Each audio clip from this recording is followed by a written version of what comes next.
ask everyone to please evacuate the synagogue. Active 1089, the threat says bombs will blow up tonight. Jews will die. They deserve to die.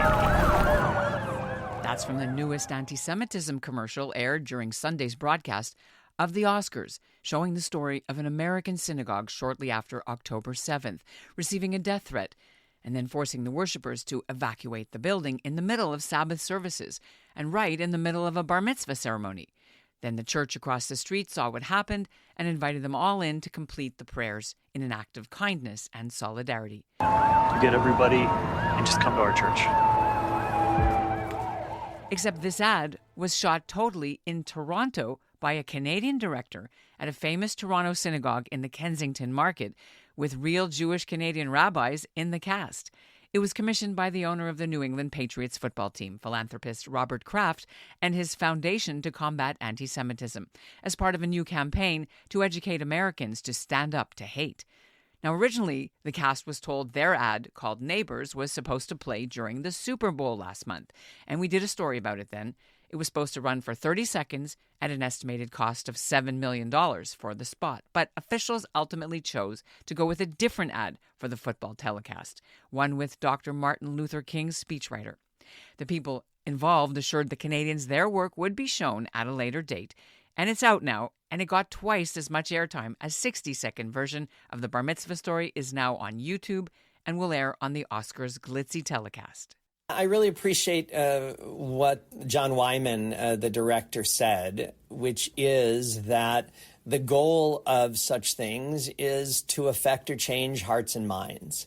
And it's really hard to know if we'll be able to do that. But in one of our conversations, he said, even if we affect and change one heart and mind, then this will all have been worth it. I'm Ellen Besner, and this is what Jewish Canada sounds like for Sunday, March 10th, 2024. Welcome to the CJN Daily, a podcast of the Canadian Jewish News, sponsored by Metropia.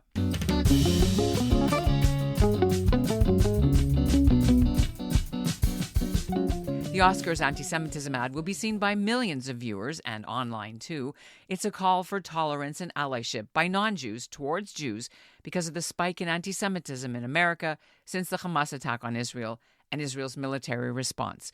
The ad is ripped from the headlines. It's a true story of a synagogue in Massachusetts back in October. Eventually, the police gave the synagogue the all clear and everybody returned to finish the prayers, but the act of fellowship and solidarity is what convinced Toronto Rabbi Michael Dolgin to audition for the role of rabbi, and it also helps that he knows the director, John Wyman. He actually officiated at Wyman's bar mitzvah 25 years ago. Wyman wasn't giving interviews, but Rabbi Dolgin did. He joined me back in February from his Temple Sinai office with some of the behind-the-scenes scoop on what it was like filming at the Kiever Synagogue and acting alongside his colleague, Rabbi Cantor Aviva Reisky from Temple Habonim.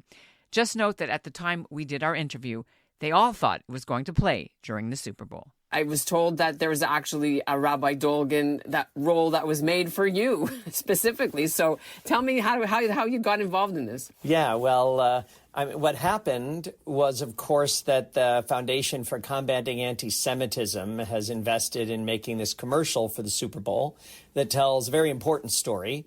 A story a week after the attack of 10/7, when there was a bat mitzvah that was interrupted by a bomb threat, and a church next door invited them in. And that's the story that's told in the commercial.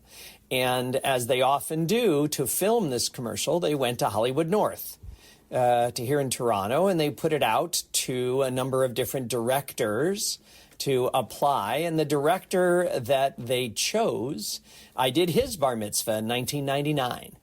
And not only that, I had buried his grandmother in the last 6 months as well. And so when he put out the description, looking for people to apply to be in the commercial, as kind of an homage, I guess, he chose to name the Rabbi Dolgin, even though, of course, I'm not the rabbi in the story.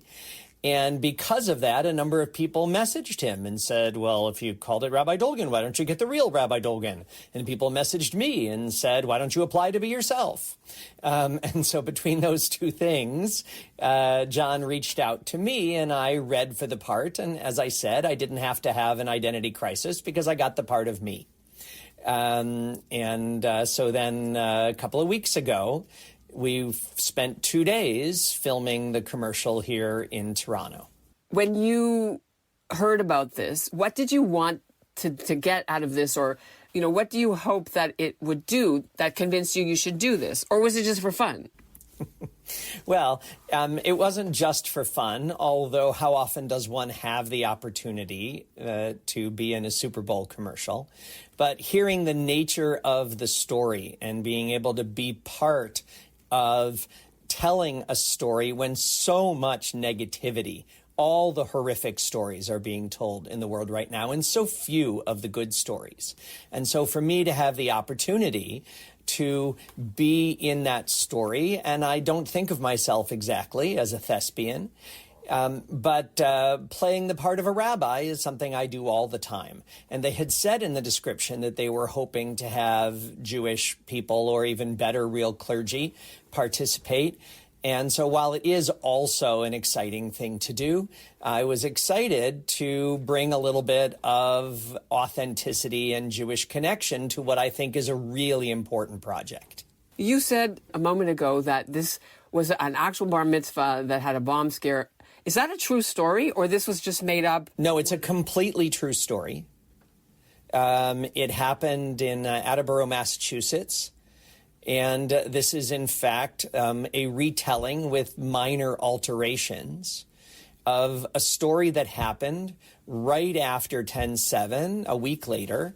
And sad to say, I even asked, because many people here are like, well, then why didn't we hear about it? And the truth is that while this was the story that people really, I think, benefit from hearing, like many things, it didn't seem to be the story that the media was highly motivated to tell.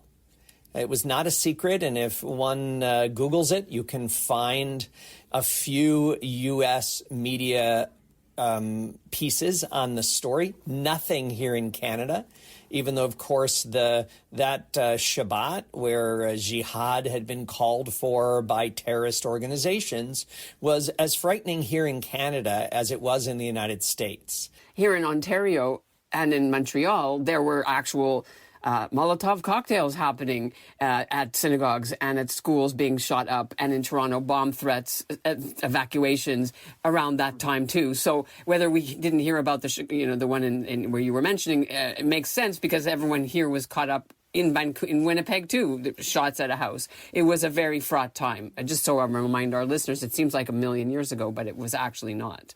No, absolutely. It was a fraught time, and there were a number of things happening, so it's a shame that there wasn't the bandwidth to share this story. And even if that's no one's fault in the time, I'm really glad that the Foundation for Combating Antisemitism chose to get this story out there now, because I think the story has something important to say.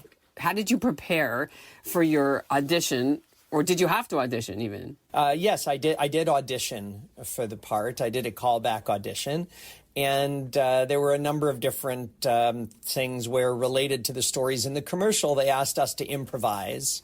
Us meaning I was one of, I know, a number of different actors and rabbis auditioned for the part. And I just said the kinds of things that I would have said under these circumstances. Painfully, I can't think of a rabbi who hasn't thought about all these things. I mean, I just came to talk to you this afternoon, coming directly from an hour we had here at Temple Sinai with a police constable about live shooter drills in the building, because there isn't a synagogue that doesn't have to think about these issues. So while it was extemporaneous, it's hardly something that I had to do an enormous amount of thinking about, because sadly it's something we think about and I think about regularly. I mean, also your synagogue hosted the memorial service for Judith Weinstein, Haggai, too, one of the Canadian Israelis who were murdered by Hamas. So it's been front of mind all these times. And we hosted that because Judy, when she lived in Toronto, was a member of Temple Sinai. And because her 95-year-old mother is still a member of Temple Sinai. And so to have to talk to her, it makes what's going on anything but abstract. And while for most Jewish people, I don't think it's very abstract, it is important for people to have a sense of personal connection. We still have daily minyan streams every day, in addition to our in-person minyan. And every day we show a video from the family forum as a reminder to keep the reality of what these captives are undergoing as front of mind as we deserve, so that we can do everything possible to bring them home. Okay, so you didn't have to rehearse.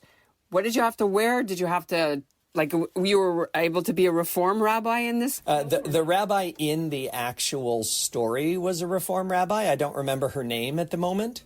And so I was glad that while I was cast as the rabbi, I'm glad that the cantor in the commercial is female, because it maintains that egalitarian atmosphere in which this unfortunate threat took place in the first place. But no, as with anything in front of a camera, I had to take pictures in all of my different suits and with a whole bunch of different ties and send them the pictures so that they could choose what it is they wanted me to wear and which of my many talitot, which talis they wanted me to wear with it, so that they could choose the look. Okay, so how did it work? You went down, I hear it was at the Kiever synagogue, not yours? That's correct. Those are actually the two synagogues that they were considering at the end as the possible places to shoot it. We've had a number of things shot here at Temple Sinai. But I understand, they were going for a particular look. That's, again, not my choice at all. But they filmed the first day at the Kiever synagogue and the second day at Humber Valley United. Because this took place in a synagogue and a church, and so it was shot in a synagogue and a church. I hear it was so cold, and you had to be evacuated, quote unquote, from the building. Oh, my goodness. Yeah, the first night, the filming at the Kiever was really the coldest night that we've had so far this winter. And in an emergency such as that, it's not like the rabbi or the cantor is going to stop and grab their coat. And so it's realistic that we would shoot it outside without coats. And so we would line everybody up inside and go outside and shoot and then run everybody back in and reset and do it again. The bar mitzvah boy said by the end, his least favorite word in English is reset, because they kept wanting to shoot it, as they do, over and over and over again. And they gave people glove warmers and shoe warmers and shirts with batteries to help them be warm and all kinds of things they provided. But that first night was just terribly, brutally cold. And it was like minus whatever. Yeah, it was like the wind chill was minus 17. So it was cold, but it's one night. And again, it's an important project, and so I was glad, if frozen, to be part of it. So did he actually, the bar mitzvah boy, have to really learn how to do a parsha and learn real Torah, or how yes, does that he work? did. I don't know if that's going to be in the commercial itself, because you don't know what's going to end up in there. But he was actually laning from Parashat Kedoshim, from the central portion in the Torah that's from Leviticus, that includes don't hate your neighbor in your heart and love your neighbor as yourself. So between those of us on set and Ellie Rubenstein beforehand, all of us had a hand in choosing exactly what he was going to chant, so that it would, if it was in there, those who would understand it would see how it fit into the story. Liturgically, though, that week and that parsha would not have been the same one that the actual bar mitzvah boy in the States had to chant, right? Or correct. It was just to make it meaningful, just like it was shot at night, whereas of course the bat mitzvah or bar mitzvah would have taken place during the day. A number of different creative choices are made in a commercial, and those of us who were involved were just trying to assist them in having it be as grounded and as meaningful and feel as authentic Jewishly as it could within the choices they were making. So there are things that, like, for example, you couldn't say the name of God, you would say Hashem and No, things like that? No, we wouldn't say Hashem. We would do it as if it was in a shul. No issue with that. And that's something, again, you want it to feel authentic, and that immediately changes the feel of it. And again, from my perspective, the four-letter name is not Adonai. That's what we say in place of the four-letter name. And I can't think of a more mitzvah-related purpose for chanting a Torah than doing it in this kind of a commercial. Well, I will mention that the Torah that we used was a Torah that is real but is aged and is no longer ritually kosher. So that way no one should think that we in any way were mistreating, which we wouldn't have, or dishonoring a Torah scroll in the making of the commercial. There were a number of things like that were done to make Give me another one. respect for Jewish tradition and Jewish objects. Give me one more of those, please. One more of those things that shows respect. I think the fact that they had any actual Hebrew chanting in it to begin with, the fact that they had a boy learn lines in order to do that, that we made sure that even though the Torah scroll is no longer properly fit for ritual use, we made sure any moment that it wasn't being read, that it was covered, and so that it was treated respectfully, those kind of examples. So you usually have maybe 1,000 eyes on you, maybe more during a Shabbat, online, maybe less.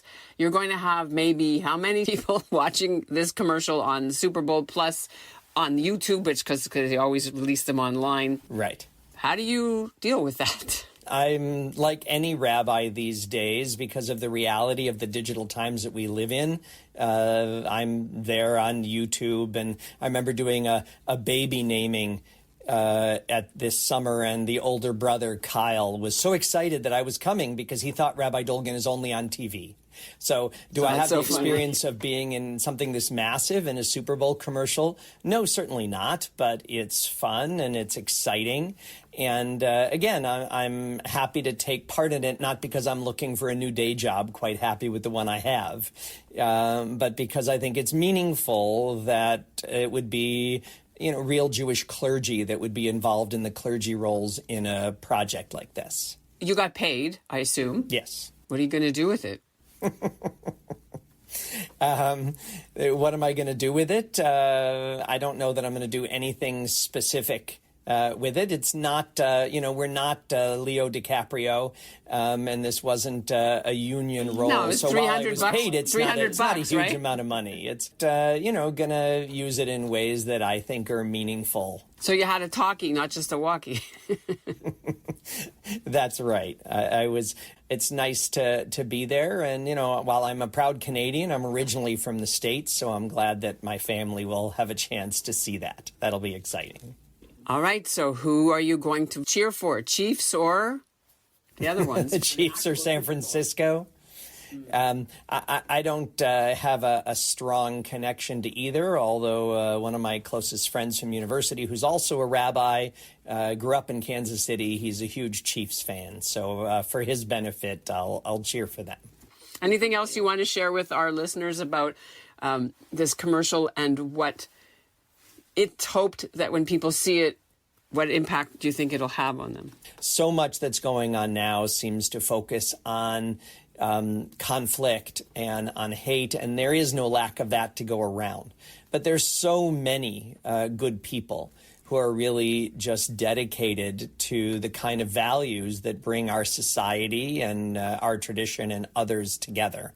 And so I really hope that it does change and affect some hearts and minds and remind people that there is more that unites us than divides us, and that part of what ought to unite us are whatever we may think about these kinds of difficult world issues, that here in our communities, in Toronto, in Canada, in North America, we ought to express ourselves, but do so with basic human respect for one another and for the rule of law, and for those kind of guides that allow all of us to express ourselves, but to live unthreatened in society.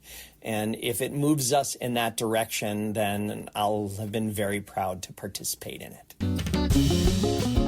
And And that's what Jewish Canada sounds like for this episode of the CJN Daily, sponsored by Metropia, integrity, community, quality, and customer care. The Canadian anti-Semitism ad changed up the real bomb scare story a little bit.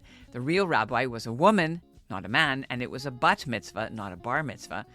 And though the authorities didn't find any bombs in the original threat back in October and there were no arrests, that synagogue was still a target of hate. In February, police in Massachusetts arrested a 59-year-old local resident for leaving menacing phone messages. He's been charged and held in custody pending a bail hearing. Prosecutors alleged his voicemail included statements that alluded to the ongoing war in Gaza, such as, quote, "If you can bomb their effing places of worship, we can bomb yours. If you can kill their children, we can kill yours. End the genocide, or it's time to end Israel and all the Jews," unquote. We put the link to the new anti-Semitism ad in our show notes, as well as a link to the long feature story that I wrote on the CJN.ca explaining why the director's Holocaust survivor grandfather, Ernie Weiss, inspired his winning pitch. Thanks for listening to the CJN Daily.